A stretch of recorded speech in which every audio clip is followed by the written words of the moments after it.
ಗುರು ಎಲ್ರಿಗೂ ನಮಸ್ಕಾರ. ಎಲ್ಲರೂ ಹೆಂಗಿದ್ದೀರಾ? ಎಲ್ಲರೂ ಸಕ್ಕತ್ತಾಗಿದ್ದೀರಾ? ನಾನಂತೂ ಒಂದು ರೇಂಜ್ಗೆ ತಕ್ಕ ಮಟ್ಟಿಗೆ ಸಕ್ಕತ್ತಾಗಿದ್ದೀನಿ ಅಂತ ಹೇಳ್ಕೊಳ್ತಾ ಈ ಒಂದು ವಿಡಿಯೋವನ್ನು ಮಾಡ್ತಾ ಇದ್ದೀನಿ. ಸೊ ಈ ವಿಡಿಯೋವನ್ನು ನೋಡ್ತಿರುವಂತಹ ಪ್ರತಿಯೊಬ್ಬ ರೈತನ ಮಗನೂ ಸಹ ಸಬ್ಸ್ಕ್ರೈಬನ್ನು ಮಾಡಿ. ಯಾಕಂತ ಹೇಳಿದ್ರೆ ಈ ಒಂದು ವಿಡಿಯೋ ಬಂದುಬಿಟ್ಟು ಆ್ಯಕ್ಚುಲಿ ಇದು ರೈತರ ಒಂದು ರಿಲೇಟಿವ್ ಆಗಿರುತ್ತೆ. ಸೊ ಅದರಿಂದ ರೈತರ ಮಕ್ಕಳು ಮಾತ್ರ ಸಬ್ಸ್ಕ್ರೈಬ್ ಮಾಡಿ. ಶ್ರೀಮಂತರ ಮಕ್ಕಳು ಏನಾದ್ರು ಇದ್ದರೆ ಸಬ್ಸ್ಕ್ರೈಬನ್ನು ಮಾಡಬೇಡಿ. ಸೊ ಇವತ್ತು ನಾನೊಂದು ಜಾಗವನ್ನು ತೋರಿಸ್ಲಿಕ್ಕೆ ಬರ್ತಾ ಇದ್ದೀನಿ ಅಂತ ಹೇಳಿದ್ರೆ 1800 ವರ್ಷಗಳ ಹಿಂದೆ, 1900 ವರ್ಷಗಳ ಹಿಂದೆ ಬಡವ ಮತ್ತು ಶ್ರೀಮಂತರನ್ನು ಯಾವ ರೀತಿ ಅಂದಾಜನ್ನು ಮಾಡ್ತಾಯಿದ್ರು ಅಂತ ಹೇಳಿದ್ರೆ, ಒಂದು ಜಾಗ, ಒಂದು ಭೂಮಿಯನ್ನು ಕೊಟ್ಟಿರ್ತಾರೆ. ಅಂದರೆ ಸರ್ಕಾರದವರು ಒಂದು ಭೂಮಿಯನ್ನು ಇದೇ ತರಹ ನೀವು ನೋಡ್ತಿದ್ದೀರಲ್ಲ, ಇದೆಲ್ಲ ಒಂದು ಜಾಗವನ್ನು ಕೊಟ್ಟಿರ್ತಾರೆ. ಇಲ್ಲಾಂದರೆ ಸ್ವತಃ ಈ ಒಂದು ಜಾಗಗಳು ಅವರದೇ ಆಗಿರುತ್ತೆ. ಆದರೆ ಇಷ್ಟೊಂದು ಜಾಗಗಳನ್ನು ಇಟ್ಕೊಂಡಿರೋರು ಯಾವತ್ತೂ ಶ್ರೀಮಂತನಾಗಿರೋದಿಲ್ಲ. ಯಾಕಂತ ಹೇಳಿದ್ರೆ ವರ್ಷಕ್ಕೆ ಒಂದು ಫಸಲನ್ನು ಬೆಳಿಬೇಕಂತ ಹೇಳಿದ್ರೆ ಇವರೇನು ಮಾಡ್ತಾರೆ, ಸರ್ಕಾರದಿಂದ ಬಿಟ್ಟಂತಹ ನೀರಿರುತ್ತಲ್ಲ, ಸರ್ಕಾರದಿಂದ ಬಿಟ್ಟಂತಹ ನೀರು ಮತ್ತು ಕೆರೆ ನೀರುಗಳ ಸಹಾಯದಿಂದ ಈ ತರಹದ ಭತ್ತ ಧಾನ್ಯಗಳನ್ನು ಬೆಳೆಯುವುದು ಇಲ್ಲಿನ ಪದ್ಧತಿ ಏನಾಗಿರುತ್ತೆ. ಆದರೆ ಈ ಒಂದು ವಿಚಾರಣೆಗೂ ಈ ಶ್ರೀಮಂತ ವಿಚಾರಣೆಗೂ ಇನ್ನೂ ಸಂಬಂಧ ಅಂತ ಅನ್ಕೋಬೋದು. ಈ ಒಂದು ಬಡವರು ಏನು ಮಾಡ್ತಾರೆ ಅಂತ ಹೇಳಿದ್ರೆ, ಕೆರೆಗಳು, ಹಳ್ಳ ದಿಣ್ಣೆಗಳು, ಮಳೆಯನ್ನು ನಂಬಿಕೊಂಡು ಈ ಒಂದು ವ್ಯವಸಾಯವನ್ನು ಮಾಡ್ತಾರೆ. ಆದರೆ ಶ್ರೀಮಂತರು ಏನು ಮಾಡ್ತಾರೆ, ಒಂದು ಬಾವಿಯ ಸಹಾಯದಿಂದ, ಒಂದು ಕೊಳವೆ ಬಾವಿಯ ಸಹಾಯದಿಂದ ನೀರನ್ನು ತೆಗೆದುಕೊಂಡು ವರ್ಷದ 365 ದಿನವೂ ಸಹ ಅವರು ಆಹಾರ ಧಾನ್ಯಗಳನ್ನು ಬೆಳ್ಕೊಂಡು ತಮ್ಮ ಜೀವನವನ್ನು ಅಭಿವೃದ್ಧಿಯನ್ನು ಮಾಡ್ತಾಯಿದ್ರು. ನೋಡಿ, ಇವಾಗ ಅದೇ ಒಂದು ಬಾವಿಯ ನೇರದಲ್ಲಿ ನಾವಿದ್ದೀವಿ. ಸೊ ನೀವು ಅನ್ಕೋಬೋದು, ಈ ಒಂದು ಬಾವಿಯನ್ನು ವಿಡಿಯೋ ಮಾಡೋದು ಇದೊಂದು ಸ್ವಲ್ಪ ಕಂಟೆಂಟಾ, ಏನಾದರೂ ವಿಚಿತ್ರವಾಗಿ ಏನಾದರೂ ಸ್ಪೆಷಲಾಗಿ ಏನಾದರೂ ತಗೊಂಡು ಬರಬೇಕಾಗಿತ್ತು ಅಂತಂತ. ಸೊ ಆದರೆ ಈ ಒಂದು ಬಾವಿ ಇದೆಯಲ್ಲ, ಈ ಒಂದು ಸ್ಪೆಷಲಾಗೇ ಇರುತ್ತೆ. ಯಾಕಂತ ಹೇಳಿದ್ರೆ ನೀವೇನು ನೋಡ್ತಾ ಇದ್ದೀರಲ್ಲ, ಈ ಒಂದು ಬಾವಿ ಬಂದುಬಿಟ್ಟು ಈವಾಗಲೂ ಸಹ ಇದೆ. ಅಂದರೆ ನಾವು ಚಿಕ್ಕ ವಯಸ್ಸಿನವರಾಗಿದ್ವಲ್ಲ, ಆವಾಗ ಈ ಒಂದು ಬಾವಿಗಳಲ್ಲೆಲ್ಲ ಬಂದು ನೀರನ್ನು ಈಜನ್ನು ಆಡ್ತಾಯಿದ್ವಿ. ಆದರೆ ಇತ್ತೀಚಿನ ಮಕ್ಕಳಿಗೆ ಏನಾಗ್ಬಿಟ್ಟಿದೆಪ್ಪ ಅಂತ ಹೇಳಿದ್ರೆ, ಈ ಕೆರೆಗಳು, ಈ ಬಾವಿಗಳು ಇದರಲ್ಲೆಲ್ಲ ಅವ್ರ ಆಸಕ್ತಿಯನ್ನು ತೋರಿಸೋದಿಲ್ಲ. ಅಂತ ಹೇಳಿದ್ರೆ ಈಜನ್ನು ಕಲಿಯೋದಾಗಿರ್ಬೋದು, ಸ್ವಿಮ್ಮಿಂಗನ್ನು ಮಾಡ್ತಾರಲ್ಲ, ಆ ಥರ ಒಂದು ಹುಚ್ಚು ನಮಗೆ ಬಾಲ್ಯದಿಂದನೂ ತುಂಬಾ ಇತ್ತು. ಆದರೆ ಇತ್ತೀಚಿನ ಮಕ್ಕಳೇನು ಮಾಡ್ತಾರೆ ಅಂತ ಹೇಳಿದ್ರೆ, ರೆಸಾರ್ಟ್ಗಳಿಗೆ ಹೋಗ್ತಾರೆ, ಸ್ವಿಮ್ಮಿಂಗ್ ಪೂಲ್ಗೆ ಹೋಗ್ತಾರೆ. ಅಂಥವ್ರಿಗೋಸ್ಕರ ಈ ವಿಡಿಯೋ. ಅಂದೊಂದಿತ್ತು ಕಾಲ ಅಂತ ಹೇಳ್ತಾರಲ್ಲ, ಸೊ ಅದೇ ಥರ ಆ ಅಂದೊಂದಿತ್ತು ಕಾಲ ಅಂತ ಹೇಳಿದ್ವಲ್ಲ, ಆ ಬಾವಿಗೆ ನಾವು ಬಂದಿದ್ದೀವಿ.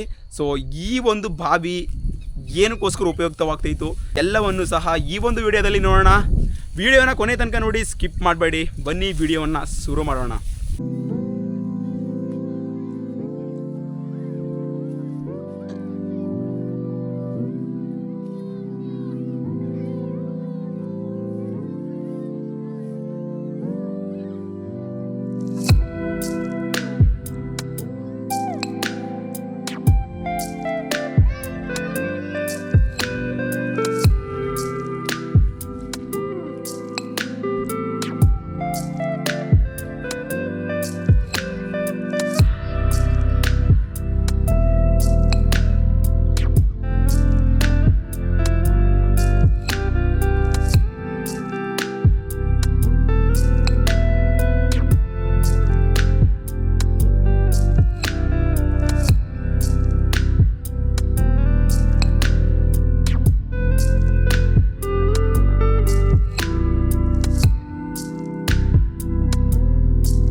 ಬ್ರೋ, ನೀವು ನೋಡ್ತಿರುವಂತಹ ಈ ಪೈಪಿನಿಂದ ಒಳಗಡೆಯಿಂದ ಈ ಒಂದು ಪೈಪ್ ಇದೆಯಲ್ಲ, ನೀವೇನು ನೋಡ್ತಾ ಇದ್ದೀರಲ್ಲ, ಈ ಪೈಪ್ ಬಂದ್ಬಿಟ್ಟು ಫುಲ್ಲು ಒಳಗಡೆ ಕೆಳಗಡೆ ಹಾಳ ತನಕ ಇದೆ.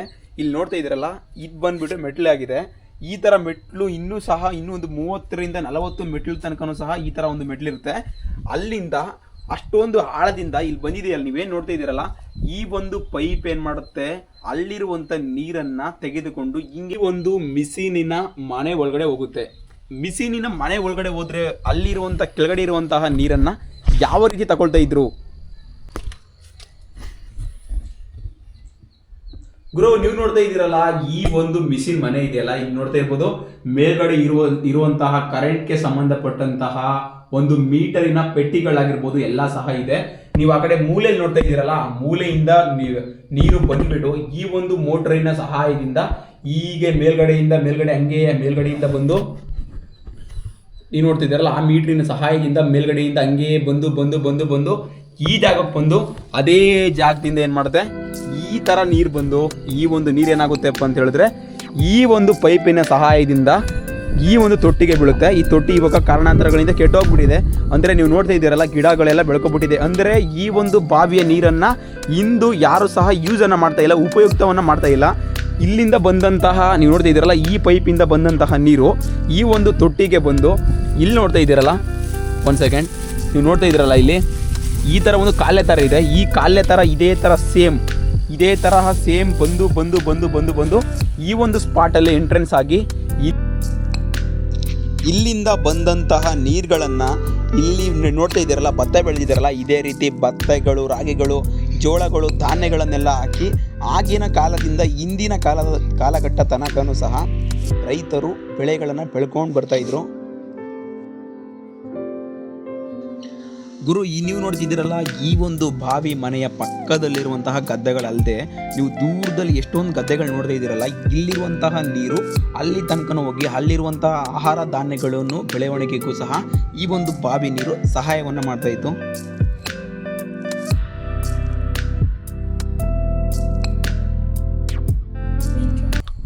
ಗುರು, ನೀವು ನೋಡ್ತಾ ಇದ್ದೀರಲ್ಲ, ಈ ಒಂದು ಪೈಪ್ ಇದೆಯಲ್ಲ, ಈ ಪೈಪ್ ಬಂದ್ಬಿಟ್ಟು ಇಲ್ಲಿ ಫುಲ್ಲು ಕವರೇಜ್ ಆಗಿರುತ್ತೆ. ಅಂದರೆ ಒಂದು ಪೈಪನ್ನು ಈ ಥರ ಗೋಡೆ ಒಳಗಡೆಯಿಂದ ತಗೊಂಡು ಬಂದಿರ್ತಾರೆ.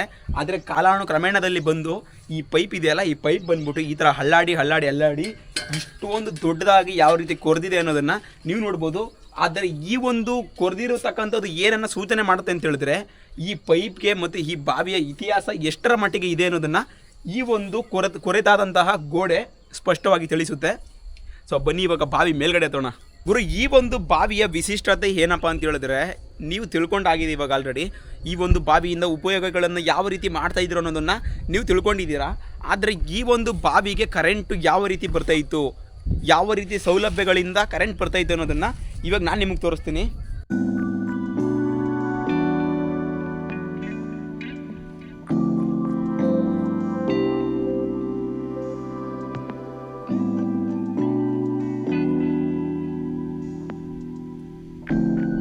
ಗುರು, ನೀವು ನೋಡ್ತಾ ಇದ್ದೀರಲ್ಲ, ಈ ಒಂದು ಲೈಟಿನ ಕಂಬವನ್ನು ನೋಡ್ತಾ ಇದ್ದೀರಲ್ಲ, ಇದನ್ನ ದೀಪ ಕಂಬ ಅಂತಲೂ ಸಹ ಕರೀತಾರೆ. ಈ ಒಂದು ದೀಪ ಕಂಬದಲ್ಲಿ ನೀವು ನೋಡ್ತಾ ಇದ್ದೀರಲ್ಲ, ಅಲ್ಲಿ ಕಿತ್ತೋಗೈತಲ್ಲ ಆ ವೈರ್ ಇದೆಯಲ್ಲ, ಆ ವೈರು ಬಂದ್ಬಿಟ್ಟು ಈ ಒಂದು ಜಾಗದ ಒಳಗಡೆ ಹೋಗಿ ಅಲ್ಲಿರುವಂತಹ ಮೋಟರಿನ ಸಹಾಯದಿಂದ ಇಲ್ಲಿರುವಂತಹ ನೀರು ಮೇಲ್ಗಡೆ ಬರಲಿಕ್ಕೆ ಅನುಕೂಲಗಳನ್ನು ಮಾಡ್ತಾ ಇತ್ತು. ಗುರು, ಈ ಒಂದು ಜಾಗದಲ್ಲಿ ಒಂದು ಹೇಳ್ಬೇಕು ಅಂತ ಹೇಳಿದ್ರೆ, ಈ ಒಂದು ಜಾಗದಲ್ಲಿ ಬಂದ್ಬಿಟ್ಟು ಇಲ್ಲಿ ಗಿಡಗಳನ್ನು ನೋಡ್ತಾ ಇದ್ದೀರಲ್ಲ, ಅಂದರೆ ಈ ಬಾವಿಯ ಕಟ್ಟೆ ಮೇಲ್ಗಡೆ ಬೆಳೆದಿರುವಂತಹ ಗಿಡಗಳನ್ನ ನೋಡ್ತಾ ಇದ್ದೀರಲ್ಲ, ಈ ಒಂದು ಗಿಡಗಳನ್ನು ನೋಡಿದ್ರೆ ನನಗೂ ಯಾವುದೋ ಒಂದು ಪಾಠ ನೆನಪಾಗುತ್ತೆ. ಅದು ಯಾವ ಪಾಠ ಅಂತ ಹೇಳಿದ್ರೆ, ಗಿಜಕನ ಗೂಡು ಅಂತ ಅಂದ್ಬಿಟ್ಟು ಒಂದು 3ನೇ ಕ್ಲಾಸಲ್ಲಿ ಇಲ್ಲ 4ನೇ ಕ್ಲಾಸಲ್ಲಿ ಒಂದು ಪಾಠ ಇತ್ತು. ಆ ಒಂದು ಪಾಠದಲ್ಲಿ ಗಿಜಕಗಳು ಅಂದರೆ ಗುಬ್ಬಚ್ಚಿಗಳು ಅಂತ ಹೇಳ್ತಾರಲ್ಲ, ಆ ಒಂದು ಗುಬ್ಬಚ್ಚಿಗಳು ಗೂಡನ್ನು ಕಟ್ಟಲಿಕ್ಕೆ ಈ ತರಹದ ಒಂದು ಬಾವಿಗಳನ್ನು ಹುಡ್ಕೊಂಡು ಈ ತರಹದ ಒಂದು ಗಿಡ ಇದೆಯಲ್ಲ, ನೀವು ನೋಡ್ತಿದ್ದೀರಲ್ಲ, ಈ ಒಂದು ಗಿಡಗಳ ಸಹಾಯದಿಂದ ಒಂದು ಪುಟ್ಟ ಮನೆಗಳನ್ನು ಮಾಡ್ಕೋತಾ ಇತ್ತು. ಆ ಒಂದು ಮನೆಗಳನ್ನು ಬನ್ನಿ ತೋರಿಸ್ತೀನಿ ಅದನ್ನ. ಗುರು, ನೀವು ನೋಡ್ತಾ ಇದ್ದೀರಾ, ಗಿಜಗ ಬಂದ್ಬಿಟ್ಟು ಅಲ್ಲಿ ಹುಲ್ಲನ್ನು ಎಣದಿರೋದನ್ನ ನೀವು ನೋಡ್ತಾ ಇದ್ದೀರಾ. ಇದೇ ರೀತಿ ಸುಮಾರು ಇವಾಗ ಕಾಲಾನುಕ್ರಮ ಅಂತ ಹೇಳಿದ್ರೆ ಭತ್ತದ ಧಾನ್ಯ ಇದೆಯಲ್ಲ, ಈ ಒಂದು ಭತ್ತದ ಧಾನ್ಯಗಳು ಎಲ್ಲ ಕುಯ್ಲಿಕ್ಕೆ ಬಂದಿದೆ. ಅಂದರೆ ಸಾಮಾನ್ಯವಾಗಿ ಹಳ್ಳಿಯ ಜನಗಳಿಗೆ ಕುಯ್ಲು ಅಂತ ಹೇಳಿದ್ರೆ ಅರ್ಥ ಆಗುತ್ತೆ ಅಂತ ಅನ್ಕೋತೀನಿ.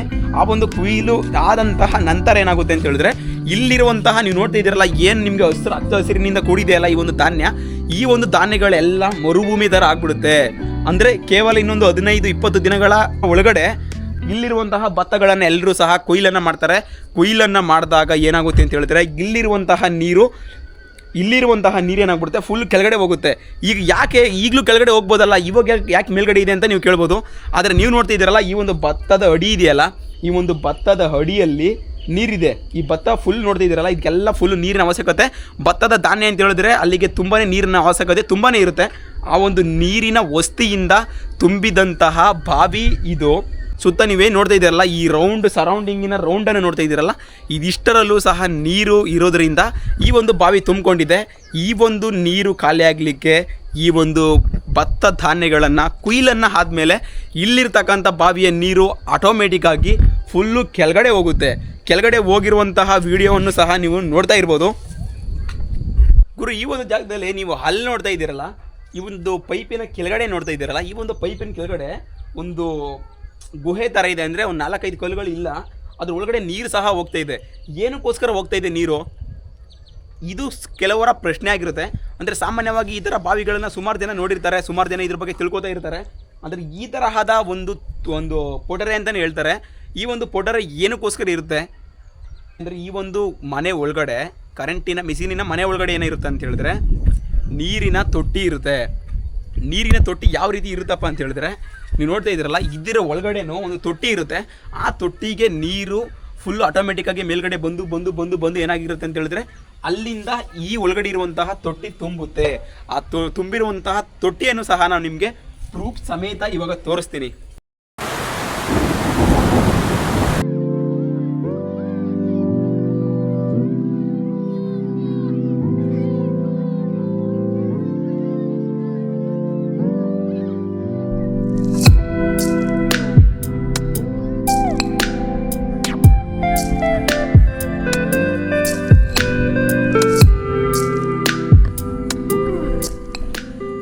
ಗುರು, ನೀವು ನೋಡ್ತಾ ಇದ್ದೀರಾ, ಸುಮಾರು ವರ್ಷದ ಹಳೆಯ ಬಾಗಿಲನ್ನು ನೋಡ್ತಾ ಇದ್ದೀರಾ.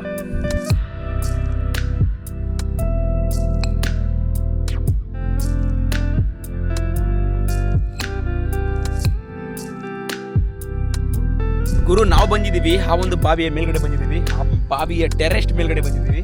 ನೋಡಿ, ಆಗಿನ ಕಾಲದಲ್ಲೇ ಯಾವ ರೀತಿ ಸಿಮೆಂಟಿಂದ ಟೆರೆಸ್ಟ್ ಮಾಡಿದ್ರು. ಈ ಒಂದು ಟೆರೆಸ್ಟ್ಗೆ ಎಷ್ಟೊಂದು ವರ್ಷ ಆಗಿರುತ್ತೆ ಅಂತ ಹೇಳಿದ್ರೆ, ಸುಮಾರು ಅಂದಾಜು ಅಂತ ಹೇಳಿದ್ರೆ ಒಂದು 70-80 ವರ್ಷಗಳ ಮೇಲೇನೆ ಆಗಿರುತ್ತೆ. ಆದರೂ ಇನ್ನೂ ಸಹ ಗಟ್ಟಿಮುಟ್ಟಿಯಾಗಿದೆ.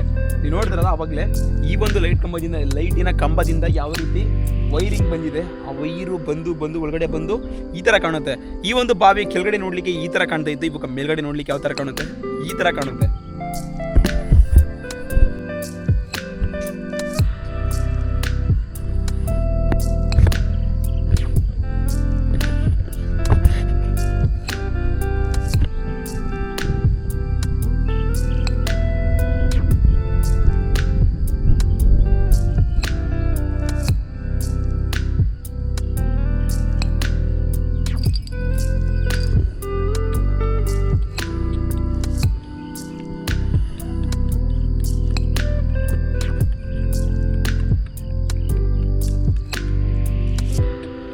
ಗುರು, ಈ ಒಂದು ಜಾಗದಲ್ಲಿ ಇವಾಗ ತಾನೇ ಉದಯ ಆಗಿರುವಂತಹ ಎಳೆ ಸೂರ್ಯ, ಈಗ ತಾನೇ ವಯಸ್ಸಾಗ್ತಿರುವಂತಹ ಭತ್ತದ ತೆನೆಗಳನ್ನು ನೋಡಲಿಕ್ಕೆ ಬೆಳಗಿನ ಜಾವ 8:15 ಈ ಒಂದು ಪ್ರಕೃತಿ ನೇಚರ್ ಯಾವ ರೀತಿ ಕಾಣ್ತಿದೆ ಅನ್ನೋದನ್ನು ನೀವು ನೋಡ್ತಾ ಇರ್ಬೋದು.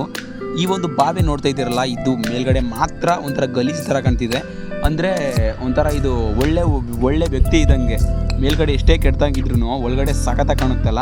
ಸೊ ಅದೇ ಥರ ಈ ಒಂದು ಬಾವಿಯನ್ನು ಒಂದು ವ್ಯಕ್ತಿಗೆ ಡೆಡಿಕೇಟ್ ಮಾಡ್ಬೋದು. ಗುರು, ಹಾಗೆ ಈ ಒಂದು ಬಾವಿಯನ್ನು ನೋಡ್ತಾ ಇದ್ದರೆ ಇಲ್ಲಿಂದನೇ ನೆಗಿಲ್ಲ ಅಂತ ಅನ್ನೋಷ್ಟು ಫೀಲ್ ಆಗ್ತಾ ಇದೆ. ಆದರೆ ಏನು ಮಾಡೋದು, ಬೆಳಿಗ್ಗೆ ಫುಲ್ಲು ಸಖತ್ ಕೋಲ್ಡ್ ಇದೆ. ನೀವು ಅನಿಸ್ಬೋದು ಸೂರ್ಯ ಬಂದವರಲ್ಲ ಅಂತ ಅಂದ್ಬಿಟ್ಟು. ಸೂರ್ಯ ಅವ್ರಿಗೆ ನಿಧಾನಕ್ಕೆ ಬಂದವ್ರೆ. ಎಳೆಯ ಸೂರ್ಯನ ನೀವು ನೋಡ್ತಾ ಇರ್ಬೋದು. ನೋಡಿ, ಬೆಳಗಿನ ಜಾವದಲ್ಲಿ ಯಾರೋ ಹುಲ್ಲನ್ನು ಕೊಯ್ತಾ ಇದ್ದಾರೆ ಇಷ್ಟು ಬೇಗನೆ. ನೋಡಿ, ರೈತರು ಅಂದರೆ ಇಂಥವ್ರೆ. ಸೊ ಫ್ರೆಂಡ್ಸ್, ಇದಿಷ್ಟು ಆಗಿತ್ತು ಇವತ್ತಿನ ಒಂದು ವಿಡಿಯೋ ಆಗಿತ್ತು. ಈ ಒಂದು ವಿಡಿಯೋ ಇಷ್ಟ ಆದರೆ ಮಾತ್ರ ಸಬ್ಸ್ಕ್ರೈಬ್ ಮಾಡಿ, ಲೈಕ್ ಮಾಡಿ ಮತ್ತು ಶೇರ್ ಮಾಡಿ. ಸಿಗೋಣ ಮುಂದಿನ ವಿಡಿಯೋದಲ್ಲಿ. ಮಿಸ್ ಮಾಡದೆ ತದನಂತರ ವಿಡಿಯೋಗಳನ್ನು ತಗೊಂಡು ಬರ್ತಾನೇ ಇರ್ತೀನಿ.